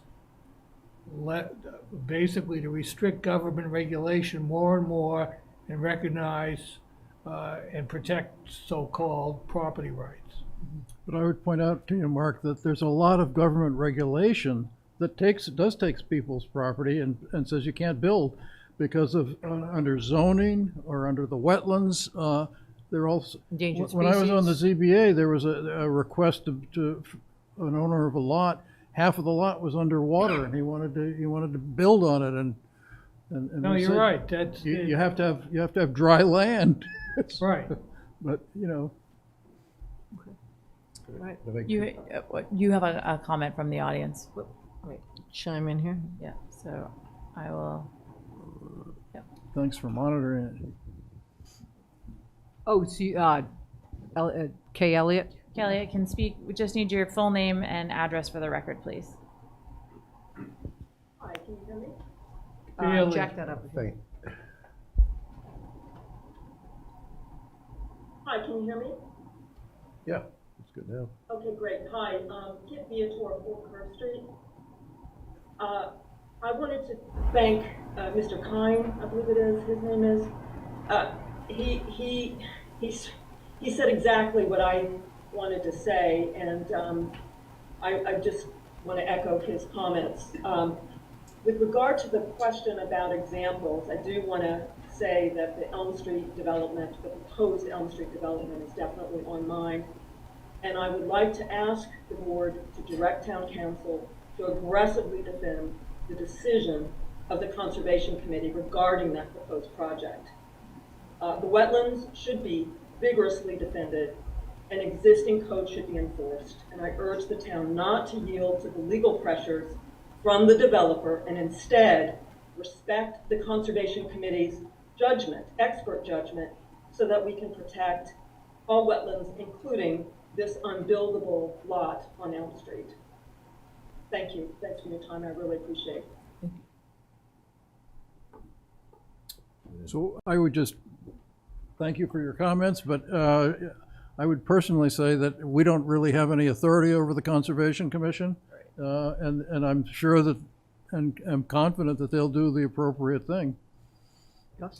Just two quick comments in response, I think primarily to you, Jeff. One is, but also I think even your comment, I was going back through at least the years I've been on the select board trying to think of an instance where the Conservation Commission wanted to do something or made a recommendation to us that we flat out said no. I know there's been issues around funding a conservation officer and getting one. That's a different issue, but that was practical. That's not, no, we don't take your advice. So I don't think, if there's examples where we've literally told the Conservation Commission, we just disagree, we're not doing it, I'm not, maybe my memory's bad, but I'm not aware of any. And I don't think we would be predisposed to do that. They have a role to play, and I'm pretty sure for most people, if you live in Medfield, there's a reason you moved here, and you do value the environment that we have. So the predisposition would probably be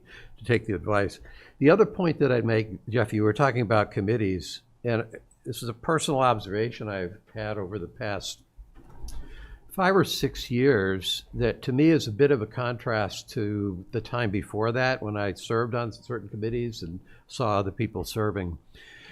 There are a minority of people more recently, to my perspective, more recently than in the past, who don't see serving on a committee as, open-mindedly trying to figure out how to give the best advice to the town so that the people who actually have the authority to make decisions are best informed to make the best decisions. There have been some instances where people have gotten on a committee that says, because I want the power to call the shot. Mm-hmm. And so suddenly the committee becomes this bastion, and it's a minority. It's the exception, it's not the rule, but it's something I've become much more sensitive to. And it's a fine line, because if you're on a committee trying to get something done, you're going to advocate for what you're trying to get done. And the fact that, whether it's a select board or somebody else doesn't agree with you, it doesn't mean you have to roll over and play dead either. So there's a fine line there. But sometimes the comments I've heard from people saying, well, you're not going to get people to volunteer if you tell us no. It's like, well, but take a careful look at, did we tell you no? And are you mad because you didn't get your way? If we tell you no and you're mad because we didn't listen to you, that's a legitimate gripe. And I think the line, for me at least, has moved in a little bit in a bad direction with some committees that we've had, or in some cases just with particular members of the committee. Minority, not an overwhelming trend, mm-hmm. but it's something I've become more sensitive to in the last couple of years than I was, 6, 7, 8 years ago. Okay. Any more questions? Yeah, thank you very much. Thanks for coming. Thank you. All right, citizens' comment number 2. Now this one we can't comment on. That's correct. It's a flood of citizen comment all of a sudden. Thank you, guys. I wouldn't have been commenting here if I hadn't read that there was some discussion about roundabouts. All right. Okay. Medfield has had this awful traffic problems for as long as I can remember. I mean, when you in the afternoon rush hour, I usually see it backed up at least to Pound Street, and I've seen it backed up to Shaw's. And I got to think we ought to be able to do a better job than that. About maybe 15 years ago, I read this book called Traffic: Why We Drive the Way We Do and What It Says About Us. And there was a lot of interesting stuff in it. He mentioned the small town small Dutch town that had taken out traffic lights and put in a roundabout, and how it had solved their traffic problems. Another thing that I got out of it was that there's some data that showed that when a person is going at 40 miles an hour, heading for a light that he hopes to get through, a pedestrian is seen as an object and obstruction, but at 20 miles an hour, they establish eye contact, and the pedestrian is seen as a human being. And it was a point that hard to prove, but a significant one. And I happened also, at about the same time I read this book 15 years ago, I started reading a biography of Cicero, the Roman orator and statesman, and it had a chapter on life in Rome in 100 BC. It was wonderful. People loved living there. It was the most exciting place on earth, perhaps, to live. Maybe they liked the orgies, I don't know, but in any case, they loved it. What worried the Romans?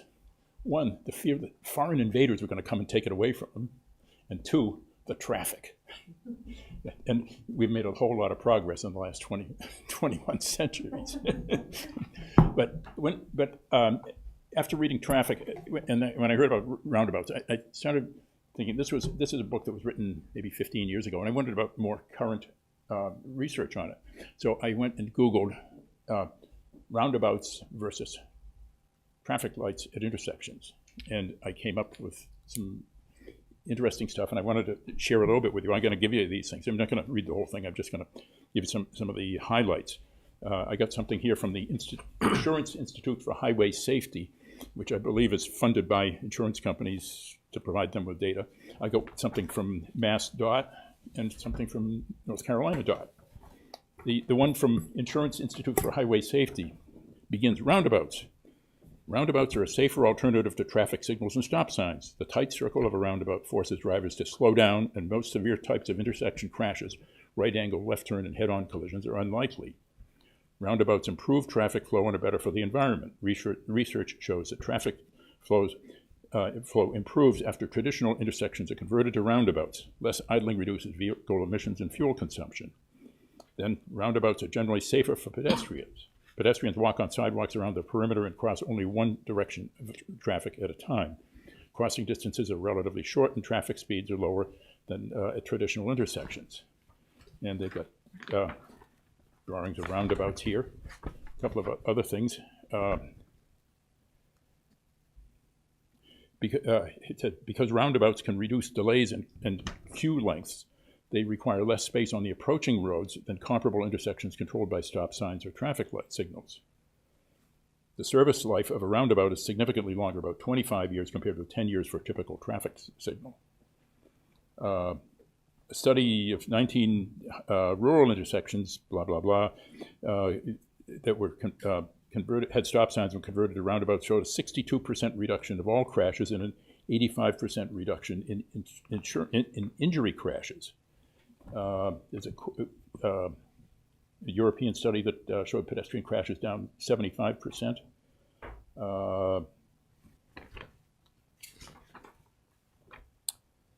A study of 3 locations in New Hampshire, New York, and Washington where roundabouts replaced traffic signals or stop signs found an 89% average reduction in vehicle delays and a 56% average reduction in vehicle stops.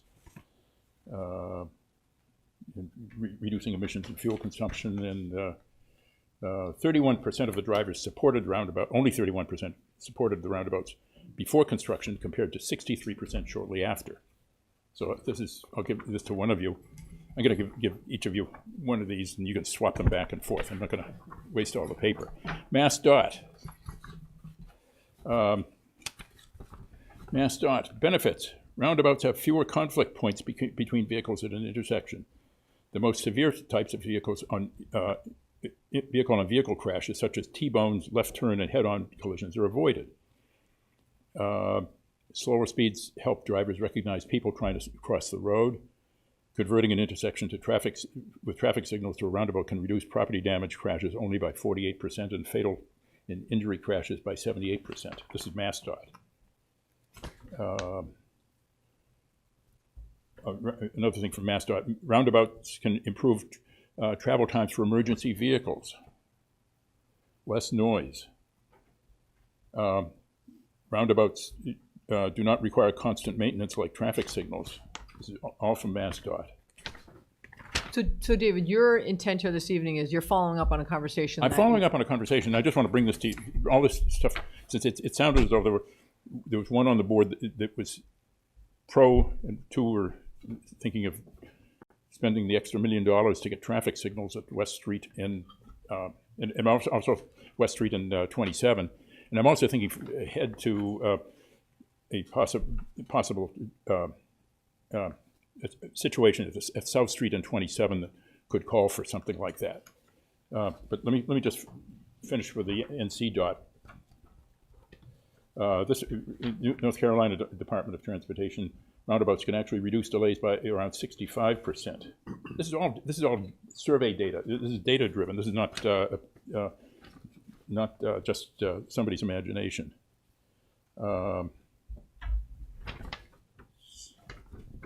This talks about eliminating the danger of a T-bone crash or head-on.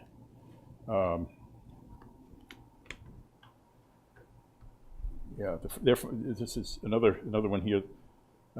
Compared accident rates between 13 roundabouts and at the intersections and those the 13 roundabouts and the intersections those roundabouts replaced the stop signs. Their finding was that the roundabouts reduced total crashes by 41%, reduced front impact head-on crashes by 62%, reduced crashes with injuries or fatalities by 79%. And this is another one. It says it's not a silver bullet. But this one also has a link to a video of the little town in the Netherlands, Lauwerplein. I don't know how to pronounce it, but if you want to see how the roundabout works there. So it's all it's these. I find that, to me, that this seems like really factual based, evidence based stuff and compelling to give roundabouts a try here.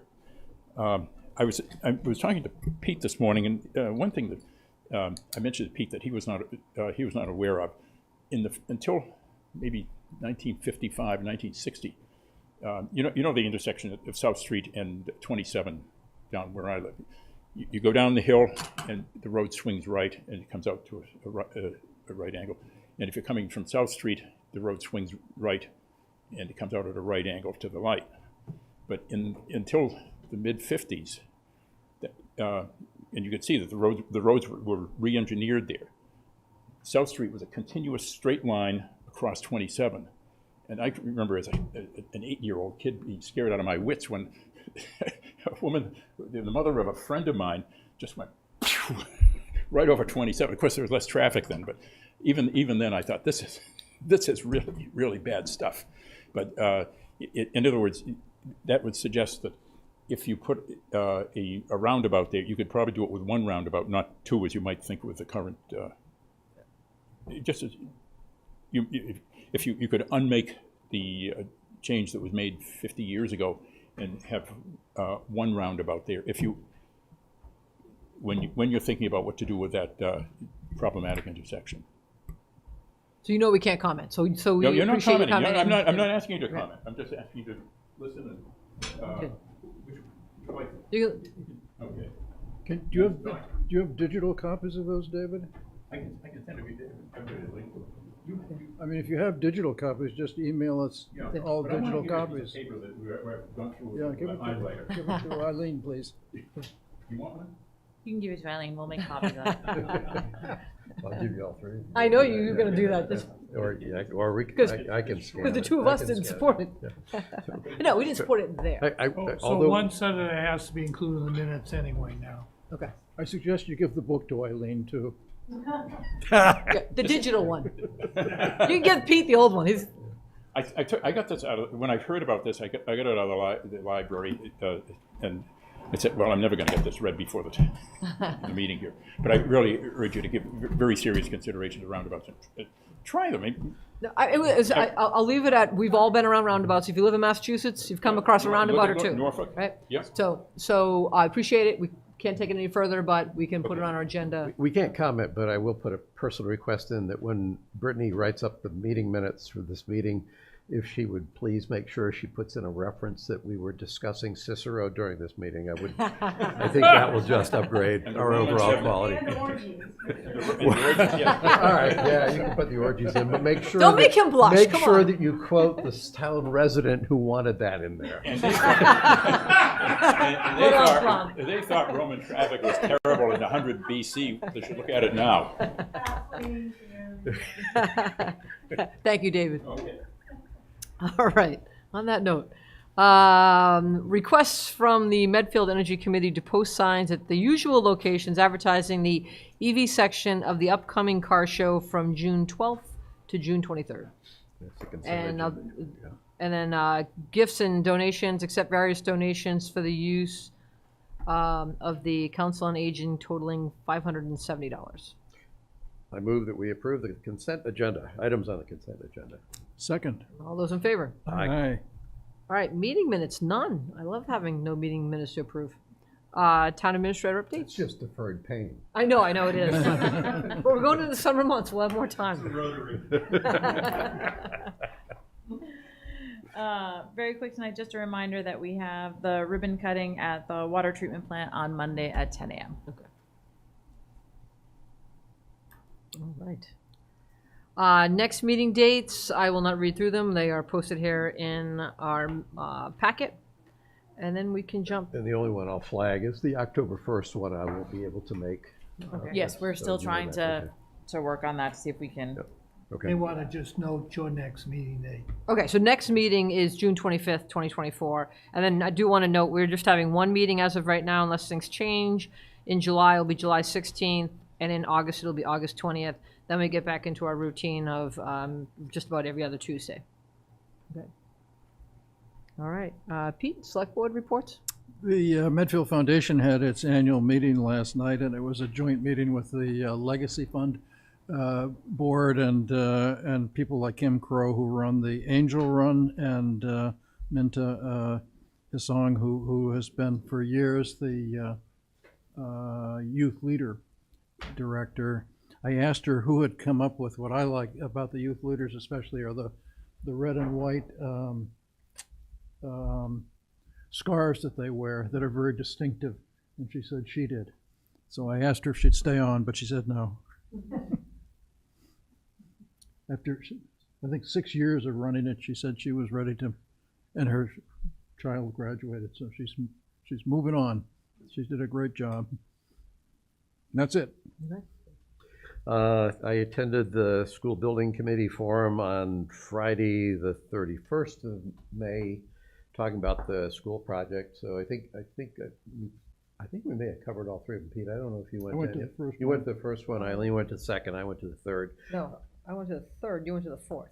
Oh, okay. You went to the Council on Aging, I right? went to Yeah. the last one. Okay, there were four of them. And I suspect similar to I actually think the participation in the last one might have been greater than at least one of the earlier ones, but a lot of good discussion. The school building committee is clearly trying to do all it can to reach out to the public, to give the public the opportunities to have the inputs that and hopefully we'll get a broader segment of the public to be satisfied they've been heard and considered, and the school project that comes out of this will be one that's more reflective of a broader set of views and issues.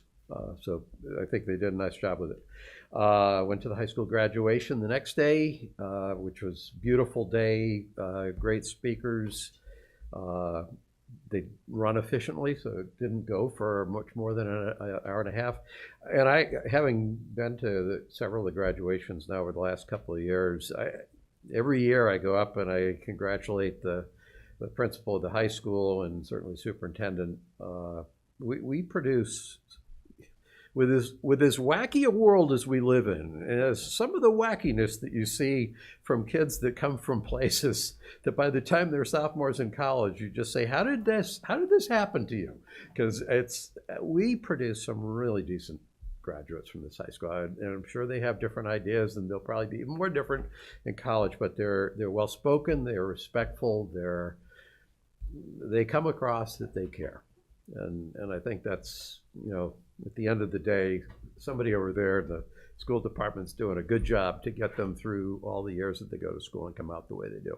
This was another year where that happened.